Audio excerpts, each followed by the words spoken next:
3வது type of ஆடியன்ஸை நம்ம ஒரு ப்ரெசன்டேஷனில் பார்க்க போகிறோம் அப்படின்னு பார்த்தீங்கன்னா, டே ட்ரீமர்னு சொல்லுவோம். இந்த மாதிரி ஆளுங்க நம்ம நிறைய பார்த்துருப்போம். அதாவது ஃபிசிக்கலி ப்ரெசன்ட், மென்டலி ஆப்சென்ட்.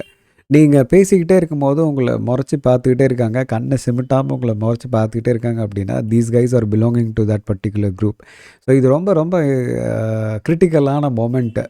இந்த மாதிரி விஷயங்களை நம்ம மேனேஜ் பண்ணணும். இந்த பர்சனாலிட்டியை மேனேஜ் பண்ணணும்னா உங்களோட ப்ரெசன்டேஷன் கொஞ்சம் இன்ட்ராக்டிவாக வச்சுக்கணும். அப்பப்போ ஆடியன்ஸ் சைடுக்கும் ஒரு சிம்பிளான கொஷின்ஸை கொடுத்து எஸ் நோ அப்படின்ற அந்த கன்ஃபர்மேஷன்ஸை வாங்கிக்கிங்க. இந்த எஸ் நோ கன்ஃபர்மேஷனை கண்டிப்பாக இந்த டே ட்ரீமிங் பர்சனாலிட்டிகிட்ட கொடுத்து வாங்கிக்கிறது பெட்டர். இவங்களை நீங்கள் கண்டுக்காமல் விட்டுட்டீங்க அப்படின்னா என்ன ஆகும்னா, ஸ்லோலி தேல் start transferring this problem to others also.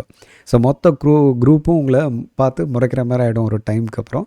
அதனால் it is very important. You should also have a proper eye contact with every one. At the same time உங்ககிட்ட டிஸ்டர்பே ஆகாத ஐ கான்டாக்ட் வருதுன்னா அது டே ட்ரீமிங் பர்சனாலிட்டின்னு தான் வருதுன்னு அர்த்தம். So அதை ஸ்மார்ட்டாக மேனேஜ் பண்ணுங்கள். கொஞ்சம் கொஸ்டின்ஸை வச்சு இன்ட்ராக்டிவாக வச்சுக்கிட்டிங்கன்னா இவங்களை ஈஸியாக மேனேஜ் பண்ணிடலாம். மறுபடியும் இன்னொரு இன்ட்ரெஸ்டிங் பர்சனாலிட்டியோட உங்களை சந்திக்கிறேன். அது வரைக்கும் உங்களிடமிருந்து விடைபெறுவது உங்கள் ஹரிஹரன்.